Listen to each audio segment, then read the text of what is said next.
Hello കുട്ടികളെ, അപ്പോൾ ഇന്നത്തെ ഓൺലൈൻ ക്ലാസ്സിലേക്ക് 6ാം ക്ലാസ്സിലെ എല്ലാ കുട്ടികൾക്കും സ്വാഗതം.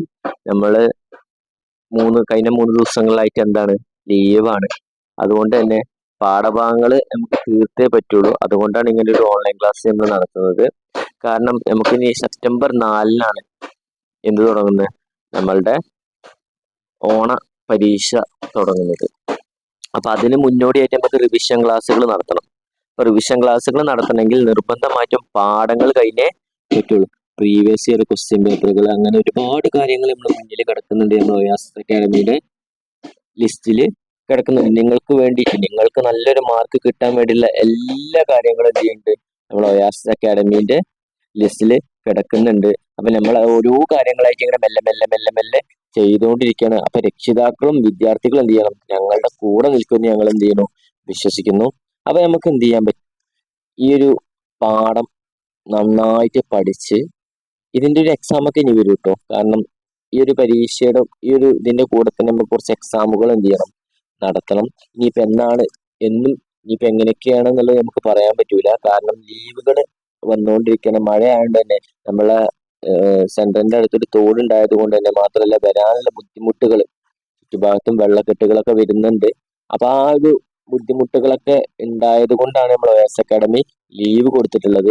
പക്ഷെ എന്നാലും നമ്മൾ എന്ത് ചെയ്യാണ്, പഠനത്തിൽ എൻഗേജ് ആവണം. സ്കൂളുകൾ ലീവാണെങ്കിലും എന്ത് ലീവാണെങ്കിലും നമ്മുടെ ഓൺലൈൻ ക്ലാസ്സുകൾ കൃത്യമായിട്ട് വരും. അപ്പോൾ അതിലൊക്കെ കുട്ടികൾ ശ്രദ്ധിച്ചിട്ട് എന്ത് ചെയ്യാം, രക്ഷിതാക്കൾ തന്നെ എന്ത് ചെയ്യുക, ഈ ഒരു കാര്യത്തിൽ നല്ലൊരു പങ്ക് വഹിക്കുക. കുട്ടികളുടെ പഠനത്തിൽ നന്നായിട്ട് ശ്രദ്ധിക്കാം. അപ്പൊ ഇന്ന് നമ്മൾ പഠിക്കാൻ പോകുന്നത് പൂവിൽ നിന്നും പൂവിലേക്ക്. നമ്മൾ ചെറിയൊരു ഭാഗം കഴിഞ്ഞ ക്ലാസ്സിൽ എടുത്തിട്ടുണ്ടായിരുന്നു. ആ ഒരു ഭാഗം കൂടെ ഇൻക്ലൂഡ് ചെയ്തിട്ടാണ് നമ്മൾ എന്ത് ചെയ്യുന്നത്, ഈ ഒരു പുതിയ സെക്ഷൻ എന്നുള്ള രൂപത്തിലാണ് നമ്മൾ തുടങ്ങുന്നത്. അപ്പൊ നമുക്ക് നോക്കാം ഈ 3-ാമത്തെ പാഠം. ഈ 3-ാമത്തെ പാഠത്തിന് ഒരു പ്രത്യേകത ഉണ്ട്. ഇത് ഭൂമിയിലെ തന്നെ ഏറ്റവും ഭംഗിയുള്ള ഒരു വസ്തുവിനെ കുറിച്ചിട്ടാണ്. പല രൂപത്തിൽ കാണപ്പെടുന്നു, അതേപോലെ പല വലിപ്പത്തിൽ കാണപ്പെടുന്നു, പല വർണ്ണങ്ങളിൽ കാണപ്പെടുന്നു, പല മണങ്ങളിൽ കാണപ്പെടുന്ന ഒരു പ്രധാനപ്പെട്ട വസ്തുവിനെ കുറിച്ചാണ് നമ്മൾ പഠിക്കുന്നത്. എല്ലാവർക്കും ഇഷ്ടമാണ് ഈ ഒരു സാധനത്തിന്, എല്ലാവർക്കും ഇഷ്ടമാണ്. പേര് വായിച്ചിട്ടുണ്ടാവും, പലർക്കും ഇത് എന്താന്ന് കിട്ടിയിട്ടുണ്ടാവും. അപ്പൊ നമുക്ക് എന്ത് ചെയ്യാം, ഈ ഒരു പാഠം വളരെ നമ്മൾ എൻജോയ് ചെയ്ത് പഠിക്കണം. നമുക്ക് ഏറ്റവും ഇഷ്ടപ്പെട്ട കാര്യങ്ങളെല്ലാം ഈ ഒരു ഒറ്റ പാഠത്തിൽ നമുക്ക് എന്ത് ചെയ്യാൻ പറ്റും, ഇൻക്ലൂഡ് ചെയ്ത് പഠിക്കാൻ പറ്റും. അപ്പോൾ ഇഷ്ടപ്പെട്ട് നല്ല എൻജോയ് ചെയ്ത് പഠിക്കേണ്ട ഒരു പാഠാണ് ഇത്. കാരണം ഒരുപാട് കാര്യങ്ങൾ ഇതിൽ നമ്മൾ പുതിയതായിട്ട് പഠിക്കുന്നുണ്ട്. ഇന്ന് വരെ കേൾക്കാത്ത പല കാര്യങ്ങൾ നമ്മൾ എന്ത് ചെയ്യുന്നു, 6ാം ക്ലാസ്സിലെ ഒരു കുട്ടിയെ സംബന്ധിച്ചിടത്തോളം ഈ ഒരു പാഠം അത്രയും ഇമ്പോർട്ടന്റ് ആണ്. അപ്പോൾ നമുക്ക് ഈ പാഠത്തിന്റെ പേരിൽ തന്നെ തുടങ്ങാം. പൂവിൽ നിന്ന് പൂവിലേക്ക്. എന്താണ്, ഫ്ലവർ ടു ഫ്ലവർ. എന്തായിരിക്കും ഉദ്ദേശിച്ചിട്ടുണ്ടാവുക, ഫ്ലവർ ടു ഫ്ലവർ. അപ്പൊ നമ്മൾ ആ ഉദ്ദേശം എന്താണെന്ന് നമുക്ക് മനസ്സിലാക്കണമെങ്കിൽ ആദ്യം നമ്മൾ എന്തിനെ കുറിച്ച് പഠിക്കണം, പൂവിനെ കുറിച്ചിട്ട് പഠിക്കണം. എന്നാലേ നമുക്ക് എന്ത് മനസ്സിലാവുള്ളൂ, ഈ പാഠത്തിന്റെ അർത്ഥം, ഈ പാഠത്തിന്റെ ഹെഡിങ്ങിന്റെ അർത്ഥം മനസ്സിലാക്കാൻ പറ്റും. പൂവിൽ നിന്നും പൂവിലേക്ക്. അത് ഏകദേശം ഈ ഒരു ക്ലാസ് കൊണ്ട് തന്നെ നമുക്ക് എന്ത് ചെയ്യാം, മനസ്സിലാക്കാൻ പറ്റും. അപ്പൊ നമുക്ക് ഓരോ ഭാഗങ്ങളിലേക്ക് ഇങ്ങനെ പോവാം. ആദ്യം നമുക്ക് പൂവിനെ കുറിച്ചിട്ടൊന്ന് പഠിക്കാം. ഇവിടെ ശ്രദ്ധിച്ചു നോക്ക്, 2 ടൈപ്പ് പൂ കൊടുത്തിട്ടുണ്ട്. അപ്പൊ പൂവിന്റെ കുറച്ച് ഭാഗങ്ങളെ കുറിച്ചിട്ടാണ് പറഞ്ഞിട്ടുള്ളത്. കുറച്ച് ഭാഗങ്ങളെ കുറിച്ചിട്ടാണ് പറഞ്ഞിട്ടുള്ളത്. ഇവിടെ നോക്കി നോക്ക്, കേസരപുടം അഥവാ ആൻഡ്രീഷ്യം എന്ന് പറയുന്നത് ഈ കാണുന്ന മഞ്ഞ കളറുള്ള പൊടി. നമ്മൾ നോക്കുക, ഒന്ന് ആലോചിച്ച്, ഹിബിസ്കസ് നമ്മൾ ചെമ്പരത്തി എടുക്കുമ്പോൾ അതിന്റെ മുകളിൽ ഇങ്ങനെ തൊടുമ്പോൾ നമ്മളെ കയ്യിൽ വെള്ളപ്പൊടി വരുന്നില്ലേ, ആ വെള്ളപ്പൊടി നമ്മളെ കയ്യിൽ ആകുന്ന ആ ഒരു ഭാഗത്തിനെ വിളിക്കുന്ന പേരാണെന്ത്, കേസര പുടം. എല്ലാ പൂക്കളിലും കാണാൻ നല്ല ഭംഗിയുള്ള പല നിറങ്ങളിൽ കാണപ്പെടുന്ന ആ ഒരു ഇതളുകളെ വിളിക്കുന്ന പേരാണ് കൊറോള അഥവാ ദളം. അത് കഴിഞ്ഞ് അതിന്റെ ഏറ്റവും താഴ്ഭാഗത്ത് കാണപ്പെടുന്ന ഒരു ഇതിനെ വിളിക്കുന്ന പേര്, നമ്മളെ ഉദാഹരണത്തിന് പറയുകയാണെങ്കിൽ നമ്മളെ ചെമ്പരത്തിയൊക്കെ പറിച്ചു നോക്കിക്കഴിഞ്ഞാൽ അതിന്റെ ഉള്ളിൽ ഒരു വെള്ള കളർ നൂലുണ്ടാവും. ഈ നൂല് അവസാനിക്കുന്നത് ഒരു ഉണ്ടയിലാണ്, ഒരു ചെറിയൊരു ഉണ്ടയിലാണ്. ആ ഉണ്ടനെ വിളിക്കുന്ന, അത്രയും ഭാഗങ്ങളെ വിളിക്കുന്ന പേരാണെന്ത്, ജനിപുടം അഥവാ ഗൈനീഷ്യം. അതിന്റെ താഴെ കഴിഞ്ഞാൽ ഇതളുകളെ പോലെ തോന്നിക്കുന്ന, എന്ന ഇതളുകളല്ല, പച്ച കളറിൽ കാണപ്പെടുന്ന ആ ഒരു സാധനത്തിനെ വിളിക്കുന്ന, മുട്ടൊക്കെ ആവുന്ന സമയത്ത് ആ മുട്ടിനെ പൊതിഞ്ഞു നിൽക്കുന്ന കുറച്ച് സംഭവങ്ങളില്ലേ, കണ്ടിട്ടില്ലേ, മുട്ടിനെ പൊതിഞ്ഞിട്ടൊരു പച്ച കളറ്, ഒരു ഇതളുകളെ പോലെ തന്നെ അതിന്റെ ഷെയ്പ്പും എല്ലാം കൃത്യം ഇതേപോലെയൊക്കെ ഷെയ്പ്പ് ആയിട്ടുള്ളത് നമ്മൾ കണ്ടിട്ടുണ്ടാവും. സ്റ്റാർ ഷേപ്പിലൊക്കെ നിൽക്കുന്ന ഇതളുകളെ പോലെ തന്നെ കാണപ്പെടുന്ന, എന്നാൽ ഇതളുകളെ പോലെ കളറുകളോ അത്ര അട്രാക്റ്റീവ്നെസ്സോ ഒന്നും ആകർഷണശൈലി ഒന്നും ഇല്ലാത്ത ഒരു പച്ചക്കളർ സാധനം, അതിനെ വിളിക്കുന്ന പേരാണ് വിതളം. കാരണം അതിലും എന്തുണ്ട്, ഒരു ദളമുണ്ട്. കാരണം ഇതും അതിന് പ്രധാനപ്പെട്ട ഒരു ഭാഗമാണ്. കാരണം ചെറിയ മൊട്ടാവുന്ന സമയത്ത് അതിന്റെ എല്ലാ ഇതളുകളെയും എന്ത് ചെയ്യണം, നമ്മളെ കാണാൻ ഭംഗിയുള്ള സാധനങ്ങളെല്ലാം അടച്ചു പൂട്ടി വെക്കുന്ന ആ ഒരു പച്ചക്കളർ സാധനത്തിനെ വിളിക്കുന്ന പേരാണെന്ത്, വിതളം അഥവാ കാലിക്സ്. അത് കഴിഞ്ഞ് ഈ പൂവിന്റെ ഈ കംപ്ലീറ്റ് പൂവിനെ ആ ഒരു ഭാഗത്ത് സെറ്റ് ചെയ്യുന്ന, ആ ഒരു കംപ്ലീറ്റ് പൂവിനെ ഒരു ഭാഗത്ത് ഇരിക്കാൻ സഹായിക്കുന്ന ആ ഒരു ഭാഗത്തിനെ വിളിക്കുന്ന പേരാണെന്ത്, പുഷ്പ ആസനം. നമ്മൾ ശ്രദ്ധിച്ചിട്ടുണ്ടാവും, പുഷ്പാസനം എന്ന് പറഞ്ഞാൽ ആ കാലിക്സിന് തൊട്ട് താഴെയുള്ള ആ ഭാഗത്തിനെ വിളിക്കുന്ന പേരാണെന്ത്, പുഷ്പാസനം. അത് കഴിഞ്ഞ് ഈ ഒരു പൂവിനെ ആ ചെടീന്റെ കൂടെ, ഈ പൂവിനെ ആ ചെടിയുടെ കൂടെ എന്ത് ചെയ്യാൻ വെക്കാൻ സഹായിക്കുന്ന ആളാണെന്ത്, പൂനെട്ട്. നമുക്ക് എല്ലാവർക്കും അറിയാം പൂനെട്ട് എന്താണെന്ന്. അപ്പൊ ഈ കുട്ടികളെ നിങ്ങൾ ശ്രദ്ധിക്കേണ്ട ഒരു കാര്യം എന്താണെന്ന് വെച്ച് കഴിഞ്ഞാൽ, വീട്ടിൽ ചെമ്പരത്തി അങ്ങനെ എന്തെങ്കിലും ഉണ്ടെങ്കിൽ ഈ ഒരു കൃത്യമായ ഭാഗങ്ങൾ, ഇപ്പൊ വീട്ടുകാരെ എന്ത് ചെയ്യുക, ഈ ഭാഗങ്ങൾ കൃത്യമായിട്ട് പറഞ്ഞു കൊടുക്കുക. നമുക്ക് ഒന്നുകൂടെ ഒന്ന് നോക്കാം. ഈ മുകളില് നമ്മളുടെ കയ്യില് പൂമ്പൊടി ആകുന്ന ആ ഒരു ഭാഗത്തിനെ വിളിക്കുന്ന പേരാണെന്ത്, കേസരപുടം. കാണാൻ നല്ല ഭംഗിയുള്ള ചുവപ്പും മഞ്ഞയും പല കളറിൽ കാണപ്പെടുന്ന ആ ഒരു ഭാഗത്തിനെ വിളിക്കുന്ന പേരാണെന്ത്, ദളം. അത് കഴിഞ്ഞ് അതിന്റെ താഴെ ചെമ്പരത്തിയൊക്കെ പറിച്ചു നോക്കിക്കഴിഞ്ഞാൽ അതിന്റെ ഉള്ളില് ഒരു ഉണ്ട ഉണ്ടാവും. ആ ഉണ്ടയും അതേപോലെ ഒരു വെള്ള നൂലും ഒക്കെ ഉള്ള ആ ഒരു ഭാഗത്തിനെ വിളിക്കുന്ന പേരാണ് ജനിപുടം. ഈ മുട്ടായിരിക്കുന്ന സമയത്ത് അതിനെ പൊതിഞ്ഞിരിക്കുന്ന ഒരു പച്ച കളറ് കവറിങ് ഇല്ലേ, അതാണെന്ത്, വിതളം. അത് മാത്രല്ല, ഈ വിതളത്തിന് തൊട്ട് താഴെ എന്ന പൂനെട്ടിന്റെയും വിതളത്തിനും ഇടയില് ഈ പൂവിനെ ഫുള്ളായിട്ട് വെക്കാനുള്ള ഒരു സ്ഥലമാണെന്ത്, പുഷ്പാസനം അഥവാ തലാമസ് എന്ന് മാത്രല്ല, ഏറ്റവും ലാസ്റ്റ് നമ്മൾ എന്താണ്, പൂനെട്ട്. ഈ പൂനെട്ട് എന്താ, ആ ചെടിയില് ഈ പൂവിനെ വെക്കുന്ന, ആ ചെടിയിൽ ഈ പൂവിനെ നിലനിർത്താൻ സഹായിക്കുന്ന ആ ചെറിയൊരു കൊമ്പ് പോലുള്ള ഭാഗത്തിനെ വിളിക്കുന്ന പേരാണ് പെഡിസൽ അഥവാ പൂനെട്ട്. ഇത്രയും ഭാഗങ്ങൾ. അപ്പൊ നമുക്ക് നോക്കാം, ഇതിൽ ഒരു പ്രധാനപ്പെട്ട കുറച്ച് ഭാഗങ്ങൾ തന്നിട്ടുണ്ട്. ഒന്ന് ശ്രദ്ധിച്ചു നോക്ക്. ചുറ്റുഭാഗത്ത് തന്നിട്ടുണ്ട്, പൂനെട്ട് തന്നിട്ടുണ്ട്, പെഡിസൽ തന്നിട്ടുണ്ട്, ജനിപുടം ഗൈനീഷ്യം തന്നിട്ടുണ്ട്, പുഷ്പാസനം തന്നിട്ടുണ്ട്, വിതളം തന്നിട്ടുണ്ട്, കാലിക്സ് കേസരപുടം ആൻഡ്രീഷ്യം തന്നിട്ടുണ്ട്, ദളം കൊറോണ തന്നിട്ടുണ്ട്. അപ്പൊ നമുക്ക് ഇതിന്റെയൊക്കെ എന്താണ് ഉപകാരങ്ങൾ എന്നുള്ളത് നമുക്ക് ഒന്ന് വായിച്ചു നോക്കാം. ഇംഗ്ലീഷ് മീഡിയത്തിന്റെ അടുത്ത പേജിൽ വരുന്നുണ്ട്, ഞാൻ അതും കൂടെ എന്ത് ചെയ്യുന്നുണ്ട്, ഒരുമിച്ച് നിങ്ങൾക്ക് പറഞ്ഞു തരാം. അപ്പോ പൂവിന്റെ ഭാഗങ്ങൾക്ക് ഇരിപ്പിടം കൊടുക്കുന്ന ഒരു ഭാഗമുണ്ട്. പൂവിന്റെ ഭാഗങ്ങൾക്ക് ഇരിപ്പിടം കൊടുക്കുന്ന ഒരു ഭാഗമുണ്ട്. അത് ഏത് ഭാഗമാണെന്നാണ് ചോദിച്ചത്. നമ്മൾ പറഞ്ഞു, ആ ഒരു ഭാഗത്തിന് വിളിക്കുന്ന പേരാണെന്ത്, എന്താ വിളിക്കുക, പുഷ്പ ആസനം. ആ പൂവിനെ ഫുള്ള് ആ ചെടിയിൽ നിലനിർത്താൻ സഹായിക്കുന്ന, ആ ഒരു പൂവിന്റെ എല്ലാ ഭാഗങ്ങളെയും കൂട്ടി യോജിപ്പിക്കുന്ന ആ ഒരു ഭാഗത്തിനെ വിളിക്കുന്ന പേരാണ് പുഷ്പാസനം അഥവാ തലാമസ്. അപ്പൊ അടുത്തൊരു പേജിൽ ഹോൾഡ്, അതിന്റെ ഇംഗ്ലീഷ് ആണ് പറയുന്നത്, hold different part of the flower. പൂവിന്റെ എല്ലാ ഭാഗങ്ങളെയും ഒരുമിച്ച് നിർത്തുന്ന ആ ഒരു ഭാഗത്തിനെ വിളിക്കുന്ന പേരാണ്, നമുക്ക് വീണ്ടും എന്തിനെ വരക്കാം, തലാമസിലേക്ക് വരക്കാം. രണ്ടാമത്തത് നമുക്ക് കേട്ടാൽ തന്നെ മനസ്സിലാവും, പ്രൊവൈഡ് കളർ. എന്തുണ്ട്, കളർ ഉണ്ട്, ഫ്രാഗ്രൻസ് മണമുണ്ട്, അട്രാക്റ്റീവ്നെസ് ആകർഷണീയത ഉണ്ട്. അങ്ങനെ പൂവിന്റെ മണം, നിറം, ആകർഷത്വം ഇതൊക്കെ ഏതിനാണുള്ളത്, നമുക്ക് ഉറപ്പായിട്ടും പറയാം. നമ്മൾ കഴിഞ്ഞ ഒരു സ്ലൈഡിൽ നമ്മൾ പഠിച്ചിട്ടുണ്ട്. അതെന്തായിരിക്കും, ഈ 4 എണ്ണത്തിൽ, ഈ ഒരു 6 ചിത്രത്തിൽ നമ്മൾ നോക്കുമ്പോൾ നമുക്ക് കാണാൻ ഏറ്റവും ഭംഗി വരുന്ന ഏതാണ്, ഏത് ഭാഗത്താണ് മണം ഉണ്ടാവുക, ഏത് ഭാഗത്താണ് നിറം ഉണ്ടാവുന്നത്, അത് നമുക്ക് ഓട്ടോമാറ്റിക് ആയിട്ട് നമുക്ക് എന്ത് ചെയ്യാം, മനസ്സിലാവും. അത് ഏതിനാണ്, വിതളത്തിനാണ്, ദളത്തിനാണ്, കൊറോളയാണ് ആ ആകർഷണീയത കൊടുക്കുന്നത്. അങ്ങനെ പൂവിലെ ആൺലിംഗ അവയവം പരാഗിയും തന്തുകവും ചേർന്നത്, അതാണെന്ത്, കേസരപുടം. അത് ഓൾറെഡി ഇവിടെ തന്നിട്ടുണ്ട്. അതേപോലെ പൂവിലെ പെൺലിംഗാവയവം എന്ന് വെച്ചാൽ ഫീമെയിൽ റീപ്രൊഡക്റ്റീവ് ഓർഗൻ, പരാഗണ സ്ഥലം ഉണ്ടാവും, ജനിതണ്ട് ഉണ്ടാവും, അണ്ടാശയം. ഈ 3 കൂടിയ സാധനമാണ് എന്ത്, പൂവിലെ പെൺലിംഗാവയവം എന്ന് വെച്ചാൽ എന്ത്, ഒരു പൂവിലെ എന്താണ്, ഫീമെയിൽ റീപ്രൊഡക്റ്റീവ് ഓർഗൻ. അതും ഇവിടെ എന്ത് ചെയ്യുന്നുണ്ട്, അറേഞ്ച് ചെയ്തിട്ടുണ്ട്. മാത്രമല്ല ഇനി അടുത്തൊരു ചിത്രം നോക്കിയാൽ പൂവിനെ ചെടിയുമായി ബന്ധിപ്പിച്ചിരുന്നു. ഞാൻ പറഞ്ഞു പൂവിനെ ചെടിയായിട്ട് ബന്ധിച്ച് നിർത്തുന്ന ആദ്യമാണ് ഉറപ്പായിട്ടും നമ്മളുടെ എന്ത് തന്നെയാണ് പൂനെട്ടാണ്. മാത്രമല്ല മൊട്ട ആയിരിക്കുമ്പോൾ പൂവിനെ കവർ ചെയ്ത് സംരക്ഷിച്ച് വിരിഞ്ഞതിന് ശേഷം ദളങ്ങളെ താങ്ങി നിർത്തുന്ന ആരാണ്? ഉറപ്പായിട്ടും നമുക്കറിയാം അതെന്താണ്? വിതളാണ്. ഇത് കൃത്യമായി കുട്ടികൾ എന്ത് ചെയ്യണം? നോട്ട്ബുക്കിൽ എഴുതണം. നോട്ട്ബുക്കിൽ എഴുതിയിട്ട് അത് മനസ്സിലായിട്ടുണ്ടെന്ന് രക്ഷിതാക്കൾ ഉറപ്പുവരുത്തണം. കുട്ടികളോട് ചോദ്യം ചോദിക്കാം, പൂവിലെ ഭാഗങ്ങൾക്ക് ഇരിപ്പിടം നൽകുന്ന ഭാഗം ഏതാണെന്ന് ചോദിച്ചാൽ കുട്ടി പറയണം പുഷ്പാസനം. ഇനി പൂവിന്റെ നിറവും മണവും ആകർഷണം നൽകുന്ന സ്ഥലം ഏതാണെന്ന് ചോദിച്ചു കഴിഞ്ഞാൽ അപ്പൊ പറയണം ദളം, കൊറോള. അപ്പൊ നിങ്ങൾ കൃത്യമായി രക്ഷിതാക്കൾ കൃത്യമായി ഇതെന്ത് ചെയ്യണം? ചോദ്യം ചോദിക്കണം.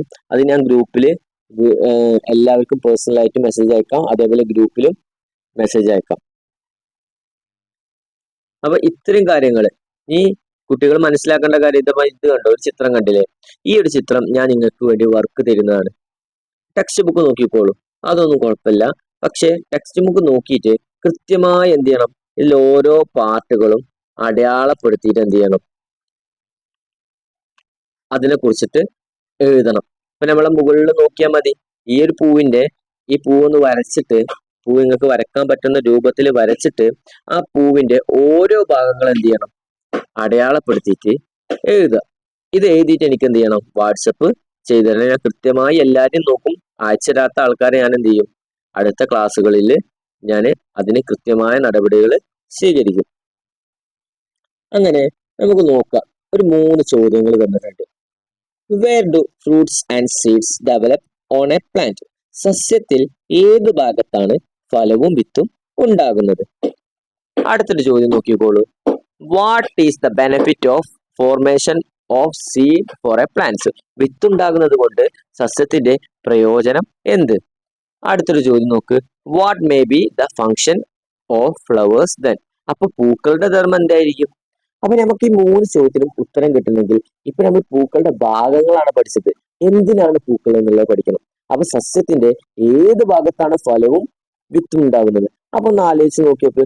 സസ്യത്തിന് പൂക്കൾ ഉണ്ടായ ശേഷം മാത്രമേ എന്തുണ്ടാവുള്ളൂ? ഫ്രൂട്ട്സും അതേപോലെ സീഡും ഫലവും വിത്തും ഉണ്ടാവുള്ളൂ. അപ്പൊ നമുക്ക് പറയാലോ, സസ്യത്തിന് പൂക്കൾ ഉണ്ടാകുന്ന ഭാഗത്താണ് എന്തുണ്ടാകുന്നത്? ഫലവും വിത്തും ഉണ്ടാകുന്നത്. അപ്പൊ വിത്ത് ഉണ്ടാകുന്നതിന്റെ ഗുണങ്ങൾ സസ്യത്തിന് എന്തൊക്കെ ഉപയോഗം ചെയ്യും? അപ്പൊ നമുക്ക് പുതിയൊരു ജനറേഷൻ ഉണ്ടാക്കണമെങ്കിൽ എന്ത് വേണം?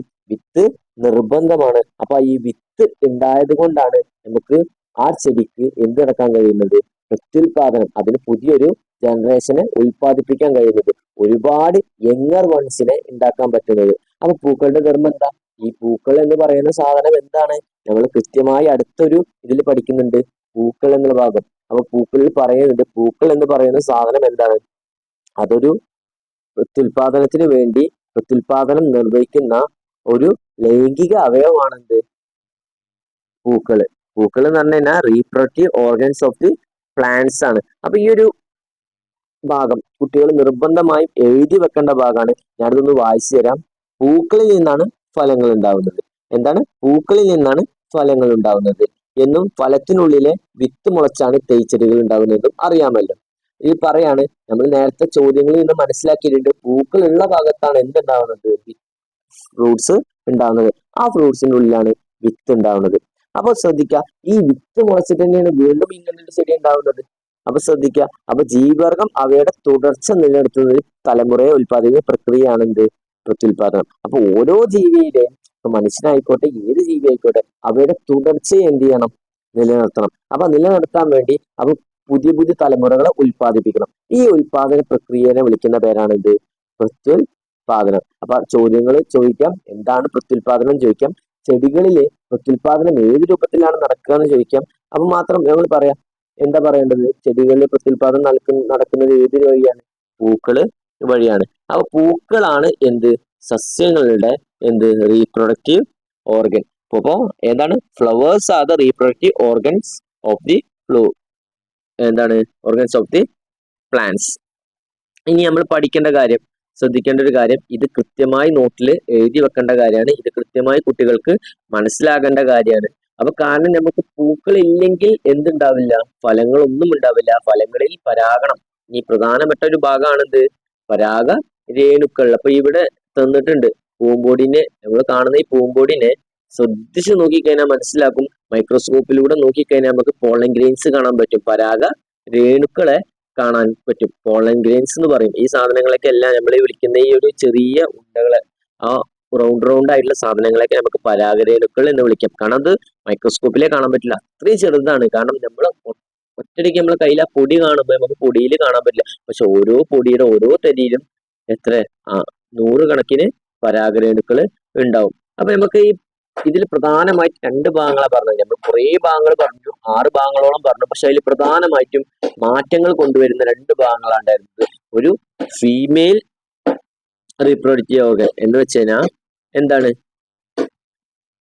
ഒരു ഫീമെയിൽ റീപ്രൊഡക്റ്റീവ് ഓർഗൻ അല്ലെങ്കിൽ പെൺ ലൈംഗികാവയവവും, എന്നാൽ ഒരു ആൺ ലൈംഗികാവയവം അഥവാ മെയിൽ റീപ്രൊഡക്റ്റീവ് ഓർഗൻ. അതിന് ആൺ ലൈംഗികാവയവം അഥവാ മെയിൽ റീപ്രൊഡക്റ്റീവ് ഓർഗനെ വിളിക്കുന്ന പേരാണെന്ത്?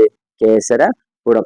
ഫീമെയിൽ റീപ്രൊഡക്റ്റീവ് ഓർഗൻ അഥവാ പെൺ ലൈംഗിക അവയവത്തിനെ വിളിക്കുന്ന പേരാണ് ഗൈനീഷ്യം. അപ്പൊ ഈ ഗൈനീഷ്യം ആൻഡ്രീഷ്യം എന്ന് പറയുന്നത് ഒരൊറ്റ സാധനമല്ല, അതൊരു ഗ്രൂപ്പ് ഓഫ് ഒരുപാട് സാധനങ്ങൾ കൂടിച്ചേർന്നുണ്ടാകുന്ന ഒരു സംഭവമാണ് എന്ത്? ഗൈനീഷ്യം. അപ്പൊ ഗൈനീഷ്യത്തിന് എന്തൊക്കെ ഉണ്ടാവും? ഒരു പരാഗണ സ്ഥലം ഉണ്ടാവും, ഒരു ജനിതണ്ട് ഉണ്ടാവും, ഒരു അണ്ടാശയം ഉണ്ടാവും, ഒരു ഓവിയൂൾ ഉണ്ടാവും. അപ്പൊ ശ്രദ്ധിക്കുക, ഗൈനീഷ്യത്തിന് എന്തൊക്കെ ഉണ്ടാവും? സ്റ്റിഗ്മ ഉണ്ടാവും. സ്റ്റിഗ്മ എന്ന് പറഞ്ഞാൽ ഇതിന്റെ മുകൾ ഭാഗത്തിനെ വിളിക്കുന്ന പേരാണെന്ത്? സ്റ്റിഗ്മ. പിന്നെ അടുത്തത് വരുന്ന സ്റ്റെയില്, ആ ഒരു നീണ്ട കോയില് പോലുള്ള ഭാഗത്തിനെ വിളിക്കുന്ന പേരാണ് സ്റ്റെയില്. അതിൻ്റെ ഉള്ളിൽ എന്തുണ്ടാവും? ഓവറി ഉണ്ടാവും. ഓവറിന്റെ ഉള്ളിൽ എന്തുണ്ടാവും? ഓവ്യൂൾ ഉണ്ടാവും. ഈ ഒരു മൊത്തം സംഭവത്തിൽ വിളിക്കുന്ന പേരാണ്, ഈ മൊത്തമായിട്ടുള്ള ഈ പരാഗണ സ്ഥലം, ജനിതണ്ട്, അണ്ടാശയം, ഓവ്യൂള് എന്നുള്ള സ്ഥലത്തിനെ വിളിക്കുന്ന പേരാണെന്ത്? ജനിപുടം. ഇതാണ് എന്താണ്?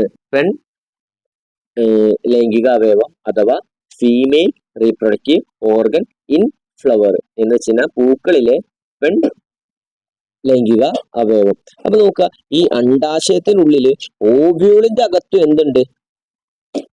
അതിൻ്റെ ഉള്ളിലാണ് എന്ത് കാണപ്പെടുന്നത്? അണ്ടം കാണപ്പെടുന്നത്, എന്ന് വെച്ചാൽ എഗ് കാണപ്പെടുന്നത്. അപ്പൊ ഇതിലെ പ്രധാനപ്പെട്ട ഭാഗങ്ങൾ ഏതൊക്കെയാണ്? സ്റ്റിഗ്മ, പരാഗണ സ്ഥലം, ജനിതണ്ട്, സ്റ്റെയില്, അണ്ടാശയം, ഓവറി, ഓവ്യൂള്.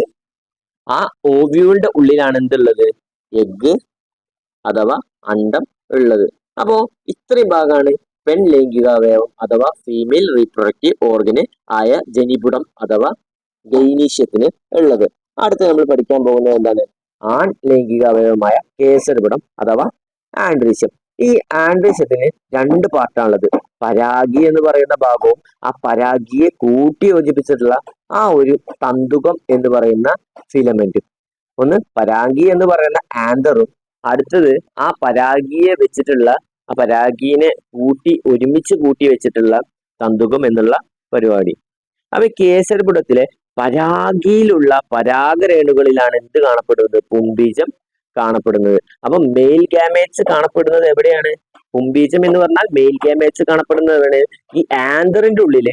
പോളൻ ഗ്രെയിൻസ് ഉണ്ട്, നമ്മൾ നേരത്തെ ചിത്രം കണ്ടില്ലേ? ആ പോളൻ ഗ്രെയിൻസിന്റെ ഉള്ളിലാണ് എന്ത് കാണപ്പെടുന്നത്? പുംബീജം കാണപ്പെടുന്നത്.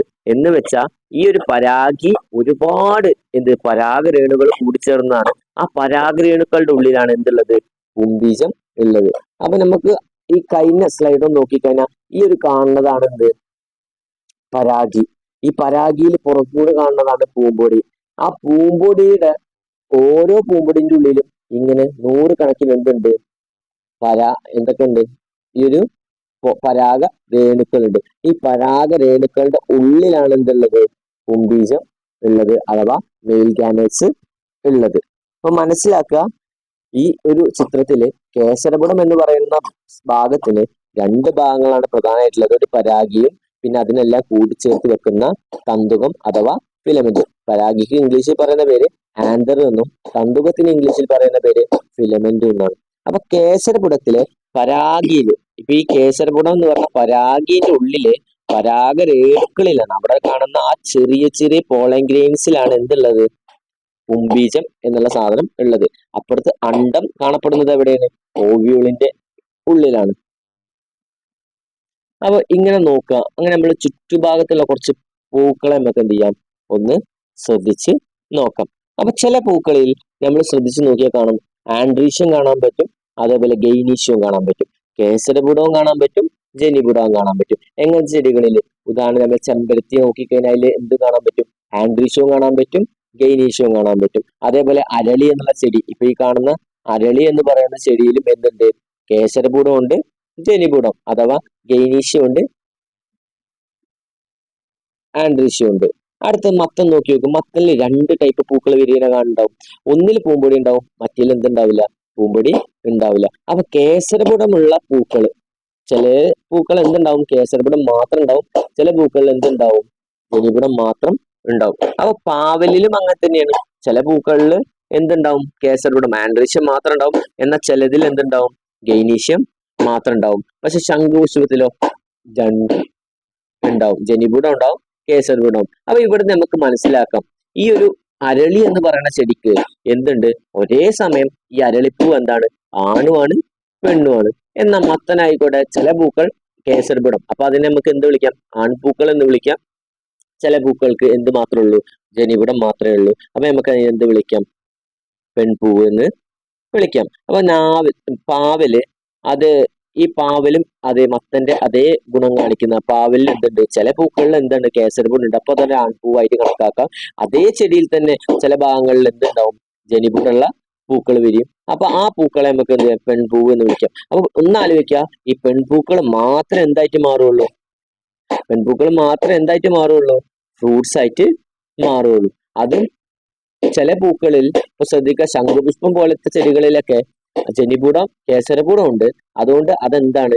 രണ്ടുമാണ്, ആണുമാണ്. അതേ സമയം ആ പൂവ് ആണുമാണ്, അതേപോലെ ഒരു പെണ്ണുമാണ്. അപ്പൊ ഇങ്ങനത്തെ രണ്ട് ചെടികള്, ഈ ചെടികളെ നമുക്ക് മനസ്സിലാക്കേണ്ട രൂപം, ഒരു ഫ്ലവറിന് ആൻഡ്രീഷ്യം ഉണ്ട്, അതേപോലെ ഗൈനീഷ്യം ഉണ്ടെങ്കിൽ അതിനെ വിളിക്കുന്ന പേരാണ് ബൈസെക്ഷൽ ഫ്ലവർ. ഒരു പൂവിൽ കേസരപുടവും ജനിപുടവും കാണുന്നുണ്ടെങ്കിൽ അതിനെ വിളിക്കുന്ന പേരാണ് ബൈസെക്ഷൽ ഫ്ലവർ അഥവാ ദ്വിലിംഗ പുഷ്പം. ഇനി ഒരു ചെടിയിൽ ആൻഡ്രീഷ്യം മാത്രം അല്ലെങ്കിൽ ഗൈനീഷ്യം മാത്രമാണെങ്കിൽ അതിനെ വിളിക്കുന്ന പേരാണ് എന്ത്? Unisexual flower. ഒരു ചെടിയിൽ കേസരപുടം മാത്രം അല്ലെങ്കിൽ ജനിപുടം മാത്രമാണെങ്കിൽ അതിനെ വിളിക്കുന്ന പേരാണ് ഏകലിംഗ പുഷ്പം. അപ്പൊ മുകളിലത്തെ ചിത്രം നോക്കിയിട്ട്, മുകളിലെ ചിത്രങ്ങളിൽ നോക്കിയിട്ട് ഏതൊക്കെയാണ് ഏകലിംഗ പുഷ്പം എന്നും അഥവാ യൂണിസെക്ഷൽ ഫ്ലവേഴ്സ് എന്നും അല്ലെങ്കിൽ ഏതൊക്കെയാണ് ബൈസെക്ഷൽ ഫ്ലവേഴ്സ് എന്നും നിങ്ങൾ എന്ത് ചെയ്യണം? മനസ്സിലാക്കണം. ഇത്ര കാര്യങ്ങളാണ് ഞാൻ എന്ത് ചെയ്യുന്നത്? എടുക്കുന്നത്. നിങ്ങൾക്ക് കൃത്യമായി വർക്കുകൾ ഉണ്ട്. ഈ ഒരു ബോക്സ് നിങ്ങൾ എന്ത് ചെയ്യണം? കൃത്യമായി എഴുതണം. അത് മാത്രമല്ല, ഈ ഓരോ ചിത്രങ്ങളും, ഈ ഒരു ചിത്രം വരക്കണം,